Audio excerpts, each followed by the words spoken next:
말씀 이제 드디어 이 나사로가 죽은 곳에서 다시 살아나는 그 이야기의 이제 끝이 이제 보이기 시작합니다. 한번 정리를 해보죠. 예수님의 사랑하는 자 그리고 친척으로 이 사료되는 이 나사로가 병에 들었습니다. 죽을 병이었죠.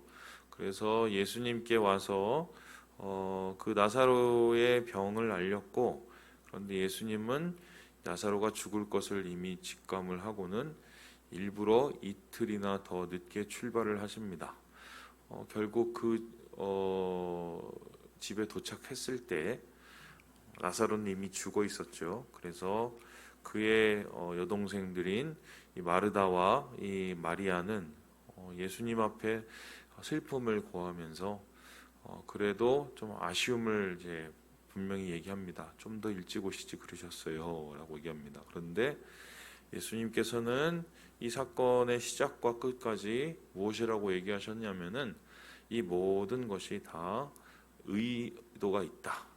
그 목적이 있는데 그 목적과 의도는 뭐냐면 분명히 고난과 또 아픔과 슬픔과 또 괴로움이지만 이 고난과 슬픔과 아픔과 괴로움이 하나님 앞에 손에 붙잡혀졌을 때 그것이 바로 주님의 영광을 드러내는 도구가 된다, 통로가 된다라고 말씀하십니다. 그래서 실제적으로 모든 사람이 전혀 예상하지 못했었을 때 나사로를 죽음에서 일으키게 되지요.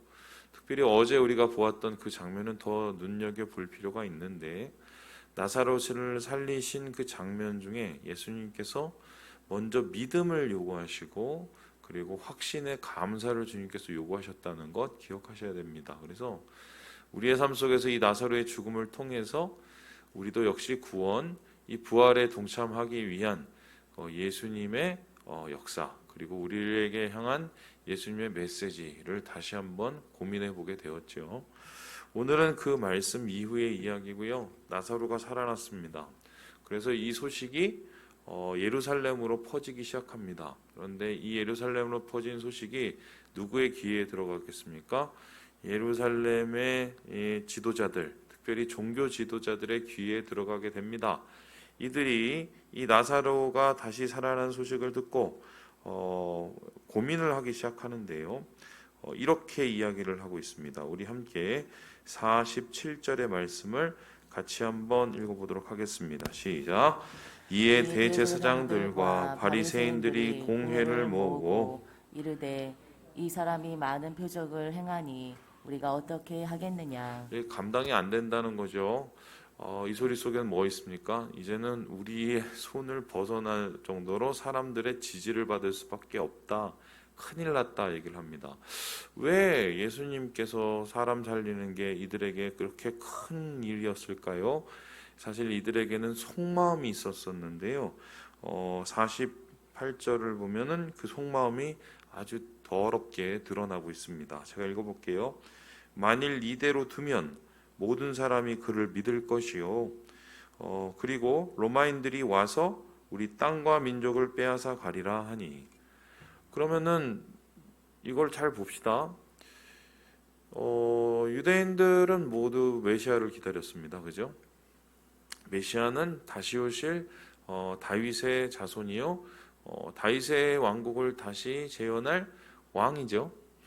그런데 그 왕을 다 기다렸지만 사실 기다린다고 말을 하고 있었던 바리새인들과 그다음에 대제사장들, 이 종교 지도자들은 메시아를 기다렸어요? 안 기다렸어요? 안 기다린 겁니다. 충격적이죠.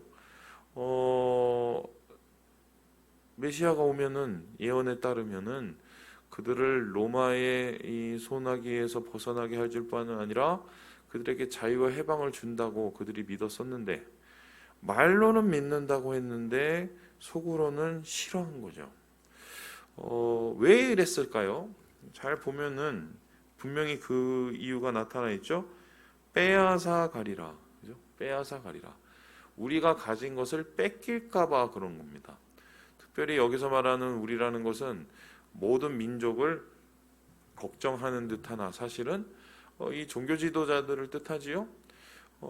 종교지도자들이 지금 불완전하게 예루살렘을 통치하고 있죠. 로마의 밑에서 통치를 하지만 그래도 이 정도라도 어느 정도 자기의 자치권을 가지고 자기의 이권을 가지고 살 수 있는 것에 그들이 만족했던 것이죠. 그런데 그렇게 메시아가 나타나서 세상을 뒤엎어버리고 새로운 나라를 세우게 되면 자기가 가지고 있었던 것을 빼앗길 수도 있다는 생각 때문입니다. 못된 거죠.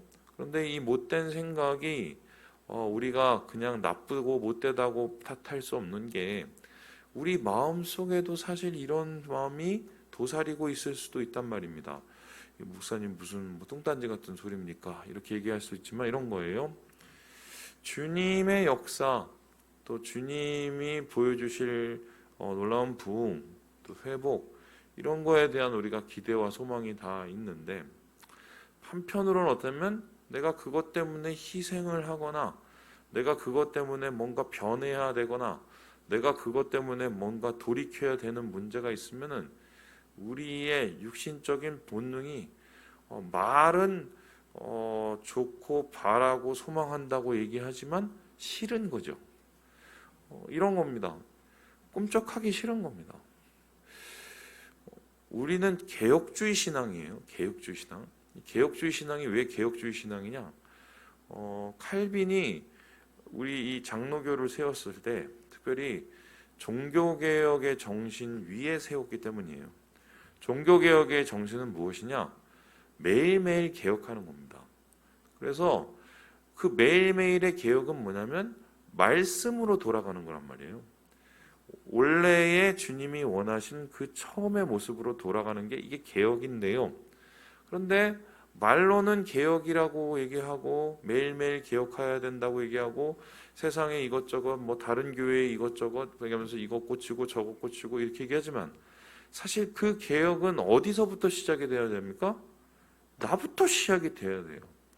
내가 주님 안에서 뭔가 변화되지 않고 하나님이 원하지 않는 것을 놓고 포기하고 이 자기 권리를 내려놓을 때 그때 하나님께서 역사하실 수 있는 이유들이 되거든요. 그런데 우리가 살다 보면 편한 대로 하기 원합니다. 이 편한 게 좋을 때도 있지만 편한 게 때때로 우리의 영혼을 성장을 가로막는 가장 큰 이유가 될 수도 있어요. 이게 제가 왜 이렇게 자신 있게 얘기하냐? 제가 경험해 봐서 알거든요. 그래서 지금 이 바리새인들과 대제사장들은 싫은 거예요. 변화가 싫은 거예요. 빼앗길 게 싫은 거고요. 자기가 변할 게 이게 도대체 마음에 안 드는 겁니다. 그리고 나서는 이들이 이제 작당을 하기 시작을 합니다. 어떤 작당을 하기 시작했나요? 우리 함께 53절의 말씀을 같이 한번 읽어보도록 하지요. 시작. 이날부터는 그들이 예수를 죽이려고 모의하니라. 죽이자. 아예 이때 뭐 이렇게 정해버립니다. 그리고 여기에 보면은요 57절에 이런 말씀이 나오는데요. 이는 대제사장들과 바리새인들이 누구든지 예수 있는 곳을 알거든 신고하여 잡게 하라 명령하였습니다. 이렇게 나와요. 이 소리는 뭐냐면 현상금을 건 거예요. 그렇죠? 예수가 예루살렘으로 나타나면 무조건 신고를 해라. 돈 줄게. 그리고 그 현상금을 누가 받았습니까? 예? 가론 유다가 받은 거죠. 그러니까 지금 예수님 목숨에 현상금을 걸고 예수를 처단하고 예수를 죽이기로 작정을 하고요. 지금 자신들의 조금의 변화도 원하지 않는 그 모습을 지금 이 대제사장들과 바리새인들에게 볼 수 있게 된단 말입니다. 자, 그런데 제가 오늘 여러분들과 더 중점적으로 나누려고 하는 것은 이러한 이 바리새인들과 대제사장들의 음모와 계략을 주님께서도 다 아시면서 결국은 예수님께서는 당하셨어요. 그래서 예루살렘에 일부러 나타나셨고요. 그리고 일부러 예루살렘에서 마지막 일주일 동안 더 크게 그들을 자극하셨고요. 결국은 십자가를 지셨습니다. 우리는 그 십자가가 왜 진지를 우리는 알고 있지요. 우리 많이 배웠으니까요. 그런데 오늘 최소한 요한복음 12장에는 특별히 이 예수를 죽인 사람들에 의해서 예수님의 십자가의 그 이유, 예수님이 우리를 위해서 희생하신 이유가 밝혀져 있습니다. 그것이 두 가지가 나오는데요. 우리 함께 첫 번째를 같이 한번 읽어볼까요? 우리 함께 50절의 말씀을 읽어보도록 하겠습니다. 시작. 한 사람이 백성을 위하여 죽어서 온 민족이 망하지 않게 되는 것이 너희에게 유익한 줄을 생각하지 아니하는도다 하였으니. 분명히 이것은 이런 생각이죠. 야, 이런 사람 좀 사라져 줘야 로마하고 관계도 괜찮고, 야, 우리가 다 산다. 자기들의 굉장히 이기적인 마음에서 시작된 이 이야기입니다. 그런데 이것을 요한은 그냥 넘기지 않고 이것을 통해서 더 큰 영적인 의미를 발견하고 있습니다. 뭐죠? 실제적으로 주님께서는 모두를 위해서 죽으셨죠. 모두를 위해서 죽은 이유가 뭡니까? 모두가 망하지 않게 하기 위해서. 요한복음 3장 16절에 그 이유가 나오죠. 멸망치 않고 어떻게 해요? 영생을 얻게 하시기 위해서 주님이 십자가에 달리셨다고 이야기를 했습니다. 하나님께서 그의 아들을 우리에게 주셨다고 얘기했습니다. 그래서 이 대제사장 가야바의 입을 통하여서 직접 예수님의 죽음의 이유와 그 의미를 밝히고 있죠. 우리를 살리기 위해서, 우리가 망하지 않게 하기 위해서 예수님이 죽으셨다라고 이 적인 가야바조차도 이야기를 했습니다. 두 번째 가야바가 또 뭐라고 이야기를 하냐면요. 우리 함께 52절의 말씀을 읽어보도록 하지요. 52절입니다. 시작. 또 그 민족만 위할 뿐 아니라 흩어진 하나님의 자녀를 모아 하나가 되게 하기 위하여 죽으실 것을 미리 말하미러라. 첫 번째는 망하지 않게 하기 위해서고 두 번째는 뭐라고 얘기해요? 하나가 되기 위해서예요. 그러면 오늘 우리는 이 예수님의 우리를 위해서 지신 십자가의 의미를 분명히 두 가지를 잡게 되었습니다. 십자가를 왜 지셨습니까? 우리의 영혼이 망하지 않게 하기 위해서다. 예수님께서 왜 십자가에 오르셨습니까? 우리를 하나가 되게 하기 위해서다. 그러면 이 말을 바꿔보면 예수님께서 십자가를 지지 않으셨으면 우리는 지금 오늘날 어떤 모습으로 살겠습니까? 망할 짓만 하고 살고 그리고 나뉘어질 짓만 하고 사는 겁니다. 교회라는 것은 바로 망할 짓만 하고 나뉘어질 짓만 하는 세상 속에서 살고 하나가 되기 위해서 모인 사람들의 모습들이죠. 여러분 지금 정치하는 사람들의 모습을 지켜보세요. 아주 그냥 가관이에요. 아이고 진짜 뭐 이쪽이나 저쪽이나 답답합니다. 답답해요. 그런데 생각을 해보면 이때까지 안 그런 적이 있었어요? 무슨 맨날 정책 토론 얘기를 하면서 정책 토론으로 끝난 대통령 선거를 본 적이 한 번도 없어요. 무슨 사돈의 팔촌까지 다 끄집어내갖고 서로 욕하고, 물론 뭐 사람이 허물이 없는 사람이 어디 있겠냐만 그러한 이 대통령이 되고자 하는 그 과정 속에서 인간의 추악한 모습을 보게 되죠. 근데 우리가 이 대통령 선거 보면서 후보를 우리가 욕할 우리가 자격이 있을까요? 우리의 삶 속에도 잘 보면요, 우리의 본능 속에 망하는 본능이 있단 말입니다. 그 망하는 본능이 뭐예요? 죄 짓는 본능이죠. 그리고 그 죄 짓는 본능의 가장 큰 문제는 뭐예요? 나뿐만 아니라 남도 망하게 하는 이 마음이 우리의 마음 속에 있지요. 남 잘 되는 꼴 못 보고요.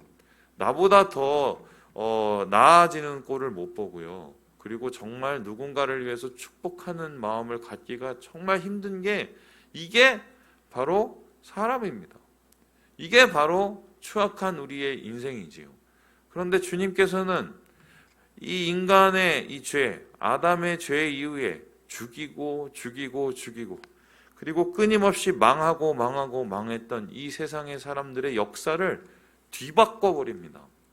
죄 없으신 예수님께서 스스로 죄인의 십자가를 대신 짐으로 망할 짓을 스스로 하시고 그리고 자기의 몸을 나뉠 짓을 스스로 하셔서 이 세상에 있는 모든 사람들이 살리는 길, 망하지 않는 길, 그리고 나뉘어지지 않는 길, 하나 되는 길로 우리를 초청하시기 위해서 예수님께서 십자가를 지신 것입니다. 그렇다면 예수님의 십자가를 우리가 믿고 주님의 십자가를 바라보는 우리, 그리고 주님의 길을 걸어가기로 작정한 우리, 예수님의 제자가 되기로 작정한 우리는 십자가를 바라보면서 어떤 생각을 해야 될까요? 망하지 않게 하시고 하나 되게 하시는 주님의 은혜를 나만 누릴 게 아니라 예수님처럼 우리도 누군가를 망하지 않게 해야 되고 누군가가 나뉘어지지 않게 해야 되는 게 이게 신앙입니다. 신앙은 하나가 되게 하기 위한 것이고요. 신앙은 살리기 위한 것이에요. 나만 살고 나만 잘 되는 건 그건 예수님이 가르쳐준 십자가 신앙이 아닙니다. 진짜 십자가 신앙은 둘이 하나가 되게 하는 신앙. 쉽나요? 누군가 희생하죠. 내가 희생하죠. 가족 간에 싸워요. 그거를 또 뜯어서 말리고 나중에는 말려도 내가 욕먹고, 그거 정말 경험해보서 알죠. 정말 치사하고 더럽지만 그거를 하는 게 그게 신앙인이에요. 그리고 거기서 끝나죠? 아니죠. 우리가 누군가가 죄 짓는 모습, 여러분 그냥 놔두고 볼 수도 있어요. 뭐 내가 죄 짓는 것도 아닌데 지가 죄 져서 뭐 나중에 지옥 가든지 말든지. 그렇게 못하죠. 예수 믿기 때문에, 예수님의 십자가를 알기 때문에 망하는 사람들을 보지 못하고 그들을 주님께로 인도하고 생명으로 인도하기 위해서 우리도 누군가에게 끊임없이 주의 은혜를 전하려고 하고 주님의 거룩을 전하려고 하는 것이 이게 그리스도인 아니겠습니까? 말씀을 마칩니다. 사랑하는 여러분, 주님이 십자가를 지셨습니다. 스스로 망하셨고 스스로 몸을 나누셨습니다. 우리를 살리기 위해서, 하나 되게 하시기 위해서 주님이 지신 이 십자가를 바라보시고 오늘 주님 안에서 그 길을 걸으며 하나 되고 살리는 우리 모든 형제 자매들 되시길 주님의 이름으로 축원합니다.